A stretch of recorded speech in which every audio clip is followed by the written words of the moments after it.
I actually really appreciate having been invited here, and I actually think it's the almost ideal setting to talk about some recent experimental results that we had. And in that spirit, I want to do a last-minute switcheroo and change the title of the paper of the talk to match the title of the paper that's about to come out in a week or two, right? And so what I'd like to share is, in principle, some early yet, I would argue, very compelling evidence that this entire NISQ scenario is actually going to pan out, and that you're actually going to be able to run useful, sizable quantum circuits at a considerable scale before you have a fault tolerant. Right? Yay! All right. So with that said, I'd like to acknowledge basically all the co-authors on the paper, especially Young-Suk Kim and Andrew Eddins, who basically did a lot of the hard work in terms of running the circuits, doing the simulations of the noise, and so forth, and figuring that out. Ken, who did helped a lot with the device tune-up. Ewout, who did a lot of the software and the theory work. Sami and Hassan, who did a lot in the device bring-up. And last but not least, Abhinav, who's basically the experimental lead of this project. And also, we collaborated with people at Berkeley. Since they're sort of the resident tensor network experts and so forth. And so since we didn't, we needed someone external to run that, to verify that, and so forth. And so they're the ones that actually run a lot of tensor network simulations. So with that bold title, I'd like to say, though, I may be stating the obvious here into that crowd, but just for the record, so at no point are we claiming that, oh, with these devices now we can run Shor's factoring algorithms or anything really complicated or advanced. And so I just want to go on the record. So that's not what's happening. However, what we claim is that the devices that are running right now, that we have right now, are of the quality and size that the results that you get from them are beyond what you could do by brute force classical computations at the moment. So those are going to be I'm going to show you very sizable circuits that we run. And what we care most about is actually that they produce a quote-unquote correct output in that setting. Okay? And so also a second important disclaimer, so we're going to run a bunch of circuits and going to look at some experimental outcomes. None of those circuits come with a formal hardness result, that they would separate classical from quantum. It's just going to be a large circuit that is somewhat physics inspired. And but if you measure that and if you later classically simulate it, it will not mean that the polynomial hierarchy collapsed. Okay? So with that said, let's cut to it. What are the circuits that we actually run? So what we end up running is a circuit that lives on 127 qubits and has about 60 entangling layers. So 60 layers of densely packed parallel C0 gates. Right? And so the setup is basically, it comes from some trauterized evolution. I'll mention that in a bit later. But our goal is basically, OK, this is our circuit size. We run around 127 qubits, 60 entangling layers. That's the last one, the biggest one that we run in the end. And then we're going to measure a bunch of expectation values at the end. And our main goal and the entire objective of this is basically to make sure that these are actually right, to the extent that we can certify that they are. Right? And the depth is roughly then determined by the hardware parameters, as is the width. Right? So we have this many qubits. This is how wide we can go. The depth is, this is how much coherence we have left. And then we stop sort of at comfortably below the coherence limit in terms of our gates. And we just want to make sure that the stuff is correct. OK, so how does that happen, or how can you make that possible? So there's, of course, a lot of evolution that went into this. So the first thing is obviously you have to build a device that's actually large enough. So you have to build a device that's made of 127 qubits. That's sort of the precursor. Otherwise, you won't be running anything. But interestingly enough, so what's very important to us on that side is there's multiple versions of the same device that basically keep progressing. And what you'll find is basically that the coherence times always get pushed up, get larger and larger, which allows you to go to deeper circuits effectively in that evolution. Right? And technically, that's a lot that has been done on the experimental side in this project is you have to really worry about how to calibrate the gates and bring the gates up, especially when you're running them in the context of a larger, wider circuit, where you actually have context qubits, adjacent gates, crosstalks, and so forth. And you have to be really careful and deliberate in how you do actually the gate tune-up and the bring-up in those devices. Right? And all of that is sort of very experimental heavy, and I only have about an infuriatingly dangerous amount of half knowledge about that topic because I hang out with the experimentalists a lot. So the last point that I'm probably going to focus a bit more on this talk is basically how you basically deal with the noise in those devices to actually do error mitigation, how you manipulate the noise on the device to do that, right? So as far as the motivation goes, why would you say, where does the utility come from, and why is this interesting? So our argument is basically that if you look at all the proposed NISQ-type algorithms that occurred over the past 5 years, a high fraction of them basically have as the quantum primitive, oh, you're just going to run a circuit and measure something in the end, and you report an expectation value. And so what we care about most here in this entire setup is basically we want to make sure that that quantum component works. Right? So if you do this, then fine, you have a tool at hand by which you can now go and start exploring which ones of those devices live. Which I would argue, if you're sort of past 100 qubit, which is what we are right now, that's the regime where they should work and you should see something. Right? And so this is a setting where that should ideally provide you with an advantage if there is one in that particular algorithm. So I think what's going to happen over the next couple of years is basically an evolution where you basically run through different tests and do careful studies of all those proposed algorithms and see which one actually sticks. Right? And so a lot of what motivates this is basically the question of like, okay, how does noise in that setting affect expectation values? No, just because you basically chose to run a shallow depth circuit and so forth and you measure something, the system is still noisy, pretty noisy.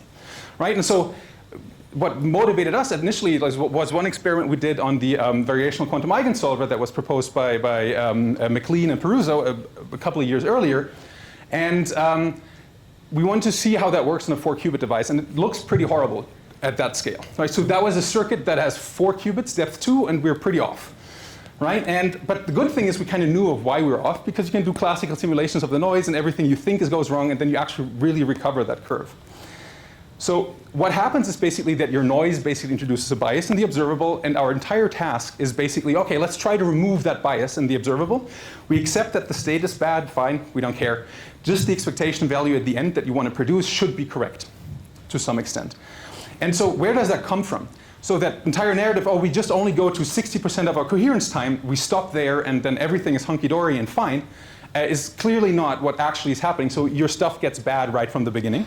And so all that we're trying to do with our error mitigation methods is basically to fix within that constant window, width and depth, to make it closer to that naive ideal scenario where you said, oh, okay, we could have gone that far. All we want is the right answer, right?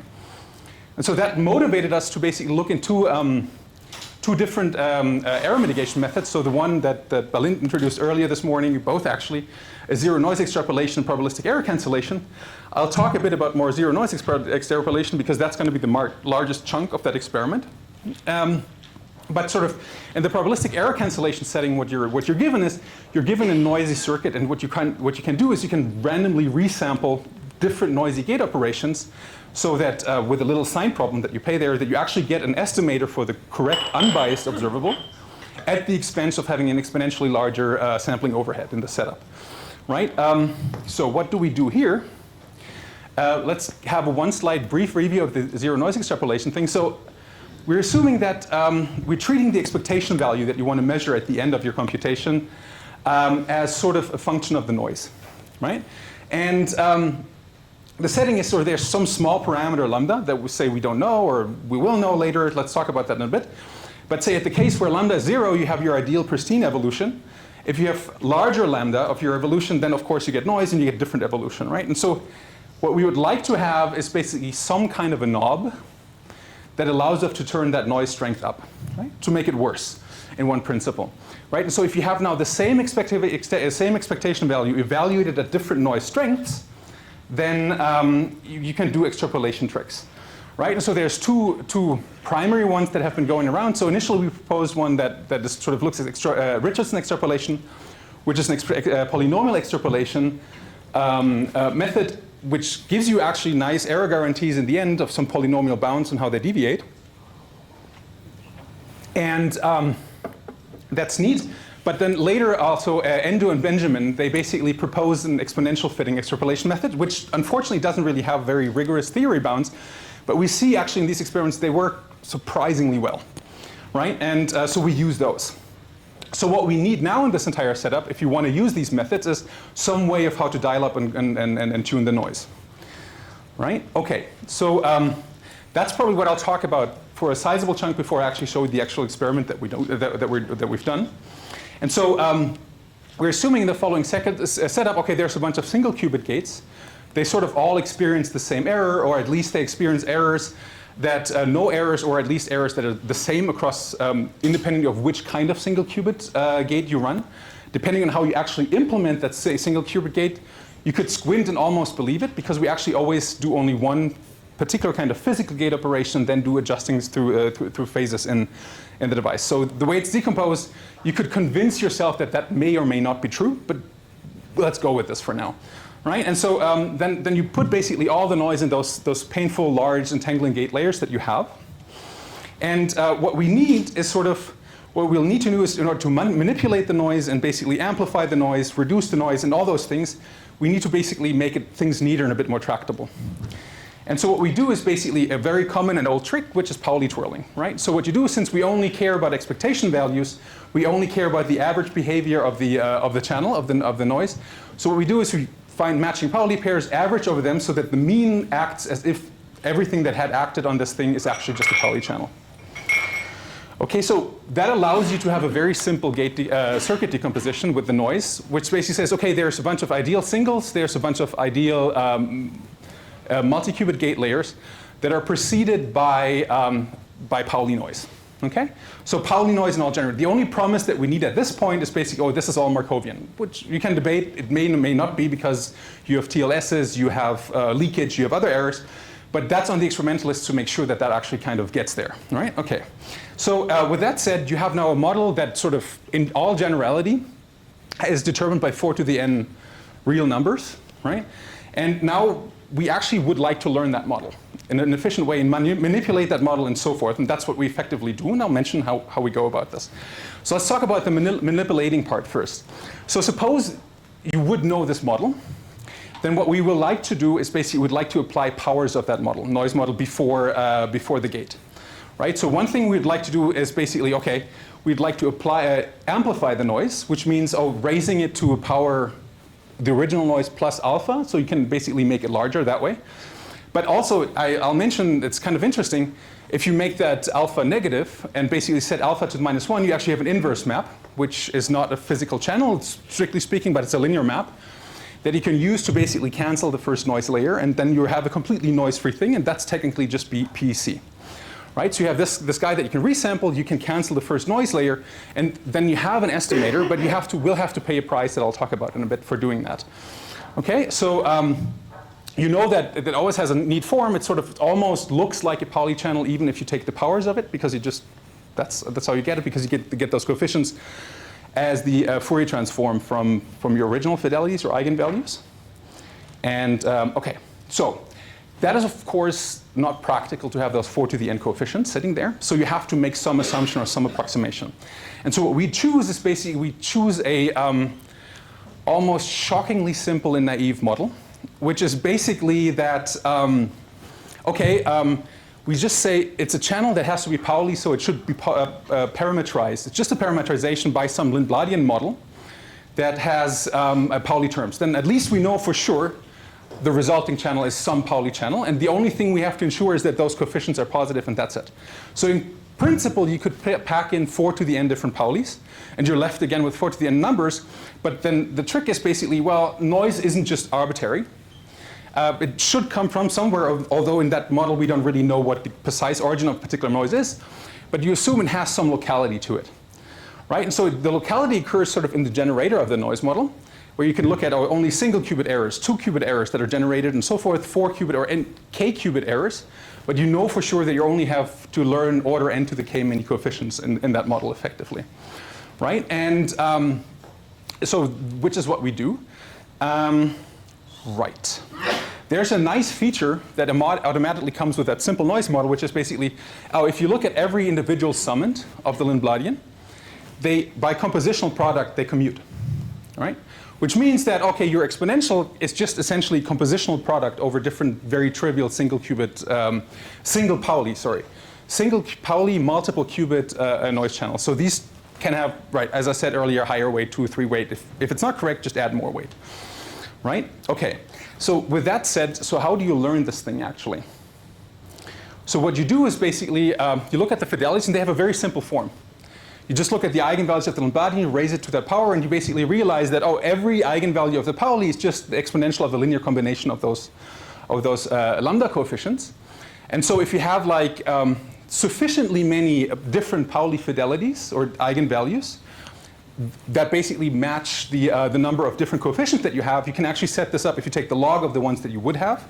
You can set it up so that you have a 0, 1 and matrix that you can invert effectively. And so all you have to do is you have to learn a polynomial number of different fidelities. And so what we use is basically the protocol. Essentially, we adapt the protocol to Flamia and Wallman, where you actually get multiplicative error estimates of those individual fidelities, which translate to nice additive error estimates in the log.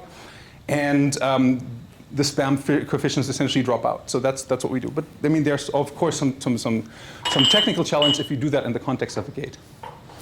So then the recovery protocol also becomes ridiculously simple, because in that case, it's essentially just a minimum least squared problem that you have to solve.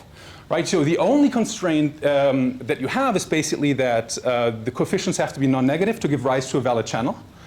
And that's pretty much it. And then you do the non-negative least squares. Right? And so that is an example for a 4-qubit experiment that was done, where you basically look at, okay, we just introduce singles and 1-qubit errors in the generator. And now you start learning and recovering those coefficients from that. So the immediate question is, of course, why would you go and trust this naive noise model, right?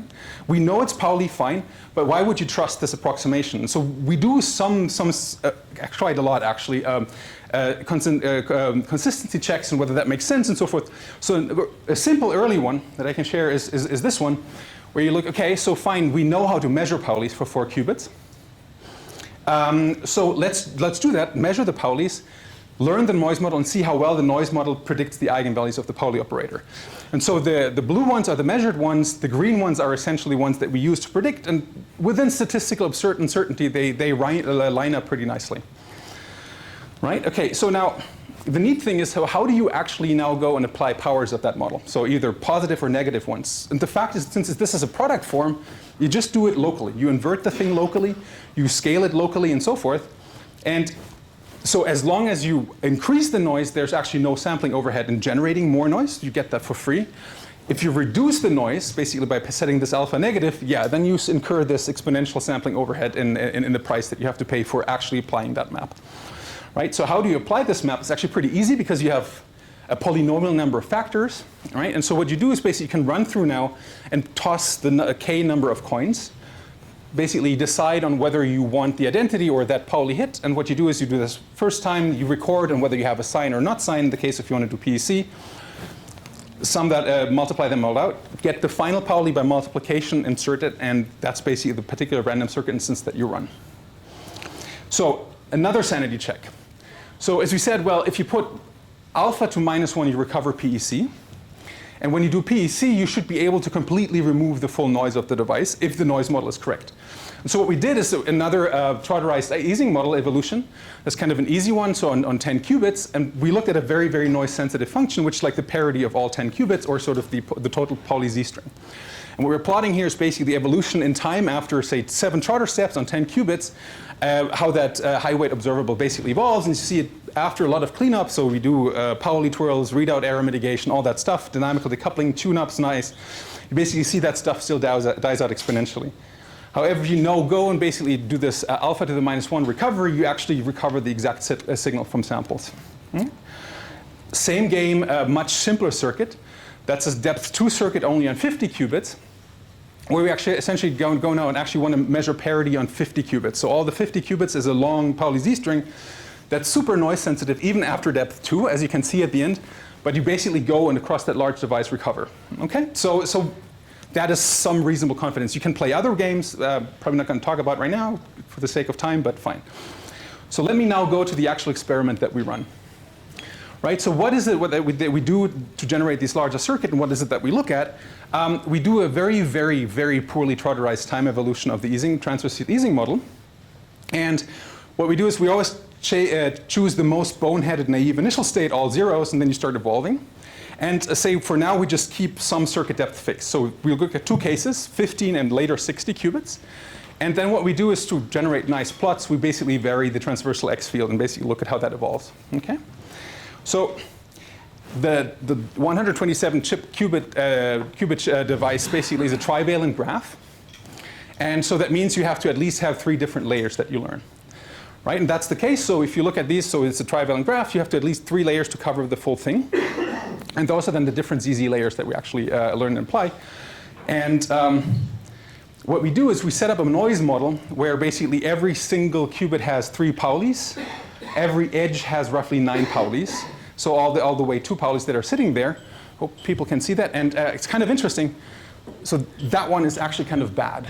And so that's because there's actually TLS nearby. So that's kind of nice to see that, though, because you can see how that actually happens, what happens in mitigation with that stuff. Right? So those are 3 different layers. The nice thing is, so if it has a linear number of parameters that you effectively have to learn, it's nice that it turns out there's only 9 different Pauli basis measurements that you have to basically measure in. And you can actually learn those models fairly efficiently and quickly. So the full model, all 3 of them, you learn within about 30 minutes on the device. Right? So they're 30 minutes, and then you can start computing. And they tend to be good for quite a while. So we do a couple checks. So all those runs, we relearn the model after sort of 7 to 8 hours in that order. It stays sort of consistent within that. And then you see some drift, and then you start updating the noise model by relearning it and continuing. Right? OK. That said, so what is the poorly trotterized Ising model that we solve? We choose basically, it's an RZZ gate, but exactly as minus pi half. So it turns out to be another nice Clifford gate. It's basically a C0 sandwich between a bunch of singles. And so what you have then for every layer is basically your single qubits that you basically apply before and after. You have basically 1 layer of where you insert the random Paulis for your noise to amplify the noise, or in the case of if you were to do PEC to reduce the noise. And then you also pay the price of basically having these matching Pauli pairs that you twirl over. Okay? And so you basically, that's like one layer that you do. And so we do that for different set of layers. And so the entire goal, what we're trying to do here is basically compare that to various classical methods, and we want to ensure ourselves that whatever comes out in the end at that scale, at that circuit volume, is actually reasonable and correct. Okay, and so we partnered up with Sajjant and Mike, who sit at Berkeley, and they ran different classical simulations, tensor network simulations, so they in particular ran MPS type simulations for the 127 device, where they had different layouts and different topologies. They have actually a very nice 2D simulator, which is basically a isometrically restricted PEP simulator. So there's additional symmetries that they impose that which allows them to actually contract those networks correctly, and so forth, and actually also allows them to go to much higher bond dimensions. So they actually go up in the PEP simulation up to a bond dimension of 12 per link. Right, but that's it's probably better if someone of them basically tells you how that all works. Okay, and so let's start now at the plot. So what we're doing here is basically we're trying to sweep the X field, right, and compare some observable and how that basically evolves. So the fun thing is, at the beginning, at the very end of that evolution, your circuit is fully Clifford, so you know exactly what it should be and what it should do. At 0, it's just the identity circuit that you did very complicated. At pi over half, it's just some Clifford circuit that you're running, right? And so there's some interpolation in between where it's not. Okay, and so what we look at here is basically their simulation method, the MPS and the ISO-TNS. And so the green dots are roughly what after a lot of cleanup, proper gate tune-up, proper twirling, proper many other things, comes out of the device after a depth 15 circuits at 127 qubits. So it's not particularly deep yet, right? So, but now we can go and basically say, okay, let's look at that. And so now let's apply all our error mitigation shebang and the error mitigation protocol. And that recovers this curve, which doesn't agree with either the MPS nor the ISO-TNS. And so you could wonder, okay, which one is right? Fine, I don't know. It's just something. But the cool thing is it's actually a very shallow circuit. And what we measure here is average magnetization. So you basically have a single qubit observable on every qubit. And you have a pretty long, have a pretty narrow light cone, because that's an added inadvertent benefit of the Ising model. You have a lot of gates that commute, so you don't actually spread a lot of entanglement. So you actually are easily able to track that classically. And so what you can do is you can just sit down and just do the light cone reduced simulation. And in that case, we exactly sort of more or less exactly. That's recover the expectation value that is being predicted by the experiment. Right? Okay, that's better than the network stuff. Standard you can adapt stuff. So the entire thing here is yes. If you use MPS the way it is prescribed, then yes.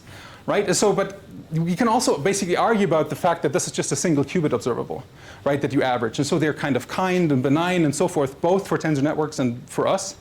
But what you do then is basically, okay, we know there's a Clifford circuit, so what we would like to look at is we look at the final stabilizer that should come out of the thing, which is a higher weight observable. And you want to measure that one because it has larger support. It's probably more sensitive to noise than many other things, so let's look at that one.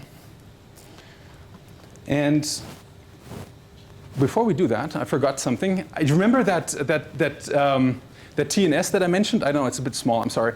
But exactly where you can see this TNS, the mitigated one deviates from the exact one by quite a bit.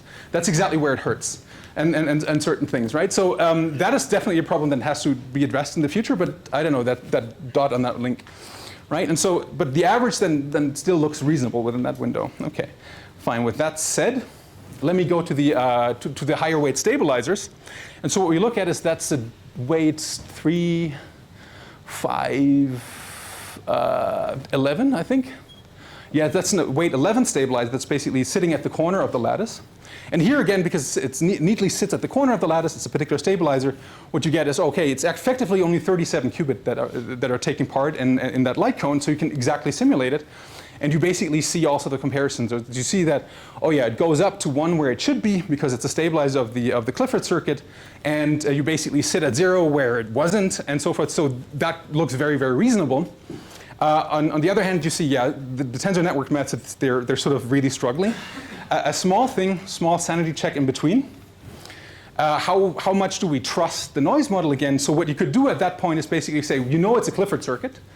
So, and you only have Pauli noise, so you can very, very easily simulate that classically. And you can basically go and compare what the Clifford circuit with the learned noise model would produce as output and compare that to the output of the experiment. And yeah, I would say they're pretty much in agreement. Right? So you can go on and build that a bit larger. We take a slightly different stabilizer that now covers more of the lattice. You can still, this is sort of what our friends in Berkeley said, oh, that's what we can still do. They actually had to come up with various different contraction mechanisms to actually get that to go. And they looked at some light code and reduced tensor network thing that basically allows them to contract that.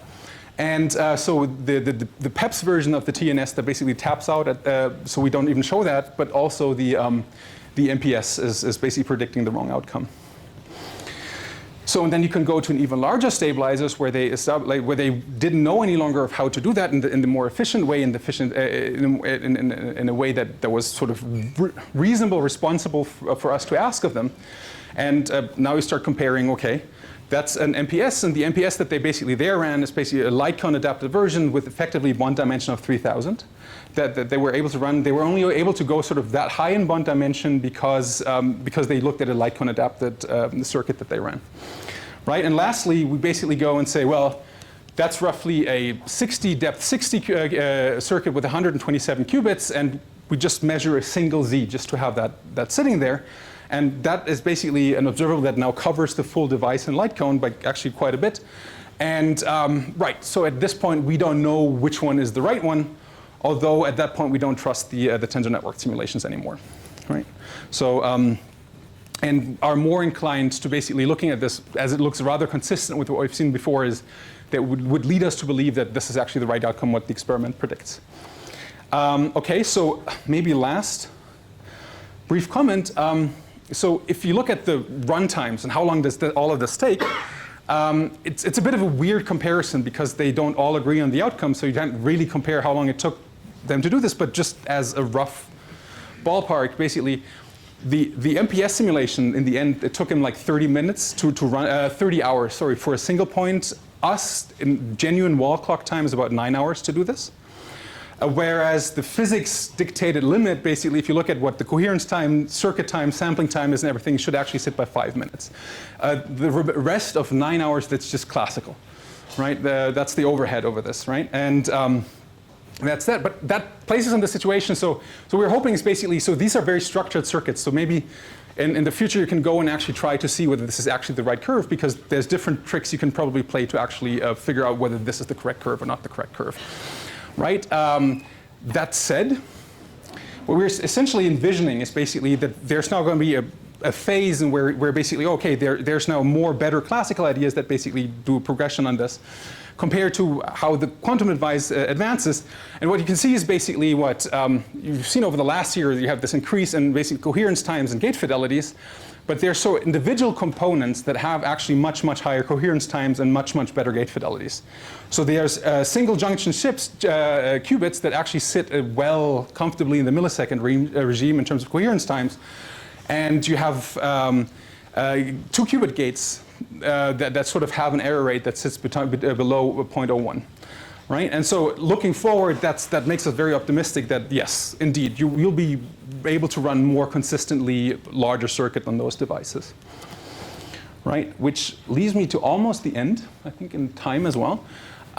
So the way we think about this right now is basically, we wrote a while ago, we wrote a blog post, and what we think is sort of, we definitely don't want to give up on the idea of having a fault-tolerant device in the end, and I think all our development is particularly geared towards building that, right? But the ideal would be to basically have sort of a slow, gradual on-ramp to getting there. And we think that the way to go there is actually using these error mitigation methods, using these circuit sizes, and basically where every improvement that you get in the hardware translates immediately to getting you more computational access and better devices and better circuits and computations that you can run, right? And with that said, I think what we have now is roughly a neat tool at exactly that post 100 qubit barrier range that would allow you to actually explore all these NISQ algorithms and see which one sticks. And I think that is something that definitely has to be done within the next couple of years, and to figure out which ones actually give you a genuine advantage and which don't. With that, I'd especially like to thank all the people that were effectively involved in this project. That's pretty much the larger IBM hardware team and everyone that's basically involved in some form of this. So it's quite a lot of people. Without them, none of this would have actually worked. And so there's a lot of credit goes to them, right? And I think that's it for me. Thanks.